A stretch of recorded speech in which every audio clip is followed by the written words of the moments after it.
मेरे प्यारे साथियों, रामायण में एक चौपाई लिखी हुई है कि कर्म प्रधान विश्व रचि राखा, जो जस करहिं सो तस फल चाखा। अर्थात कि कर्मों का फल इंसान को अवश्य ही भोगना पड़ता है। यदि वो अच्छे कर्म करता है तो उसको अच्छे परिणाम प्राप्त होते हैं, और यदि वह बुरे कर्म करता है तो उसके दुष्परिणाम भी उसको भुगतने पड़ते हैं। कर्म ही प्रधान है इस संसार में, और कर्म ही मुख्य है। जो भी कर्म आप करते हैं, चाहे गलत करें या सही करें, एक न एक दिन आपके कर्म आपको 7 समुंदर पार से भी खोज निकालने की क्षमता रखते हैं, और उसका दंड या उसका पुरस्कार दिए बिना आपके कर्म चैन से नहीं बैठते। मेरे दोस्तों, प्रत्येक व्यक्ति, इस संसार का प्रत्येक प्राणी अपने द्वारा किए गए कर्मों के फल से बच नहीं सकता। चाहे वो कितनी भी कोशिश कर ले, 7 समुंदर पार कहीं भी जाके, काल कोठरी में भी जाके छिप जाए, तो भी वो अपने कर्मों के परिणाम से बच नहीं सकता। कर्म एक ऐसा नियम है जो हर परिस्थिति में लागू होता है।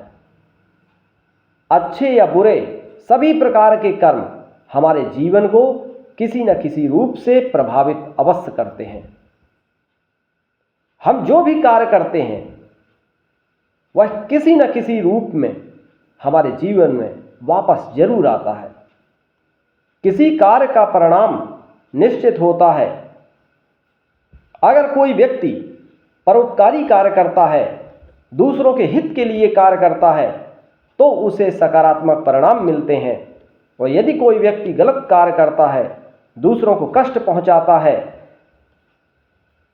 दूसरों की चेहरे की हंसी छीन लेता है, मुस्कुराहट छीन लेता है, तो उसे दुष्परिणाम अवश्य ही भोगने पड़ते हैं।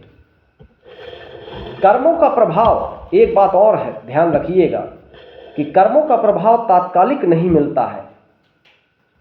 कर्मों का प्रभाव कभी भी तुरंत नहीं मिलता है। जैसे आप एक बीज बोने पर तुरंत कभी पौधा उगता नहीं है, समय आने पर उसमें फूल और फल लगते हैं। उसी प्रकार से कर्मों का परिणाम हमें तब तक ढूंढता रहता है जब तक कि वह हमें मिल नहीं जाता। कर्म का प्रभाव केवल व्यक्ति तक सीमित नहीं रहता है, यह समाज पर भी इसका बहुत असर पड़ता है। इसका समाज पर, आपके कर्मों का प्रभाव समाज के लोगों को भी प्रभावित करता है।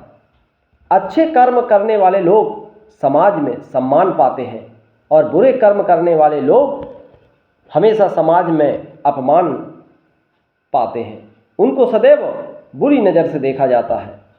जो भी लोग बुरे कर्म करते हैं, उनको समाज में यथोचित सम्मान की प्राप्ति कदापि नहीं हो सकती। मेरे प्यारे साथियों, उदाहरण अगर देखा जाए तो महाभारत में एक बहुत अच्छा उदाहरण मिलता है कि दुर्योधन ने अधर्म के मार्ग पर हमेशा चला और उसने अनेक पाप किए। अंत में उसको परिणाम भुगतना ही पड़ा।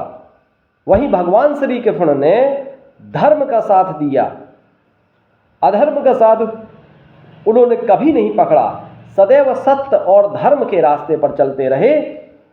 अंत में विजय भगवान श्री कृष्ण की ही होती है। अच्छे और बुरे कर्मों का परिणाम सदैव मिलता है। मेरे दोस्तों, अच्छे कर्म करने से हमारे जीवन में सुख, शांति, समृद्धि आती है, और बुरे कर्म करने से हमारे जीवन में दुख, अशांति, असंतोष, सब बुरे फल प्राप्त होते हैं। इसीलिए मेरे प्यारे दोस्तों, आप ये मत सोचें कि हमारे कर्मों को कोई नहीं देख रहा है। आपके कर्मों को कोई ना कोई सत्ता जरूर नोट कर रही है। इस विश्व में कोई ना कोई तो सत्ता है जो हमारे कर्मों को नोटिस कर रही है कि ये बंदा कितना अच्छे कार्य कर रहा है और कितने बुरे कार्य कर रहा है। सब लेखा जोखा कोई ना कोई तो रख रहा है। भले ही चाहे तुरंत उसका परिणाम ना मिले, लेकिन कुछ समय के बाद उसका परिणाम अवश्य ही भोगना पड़ता है।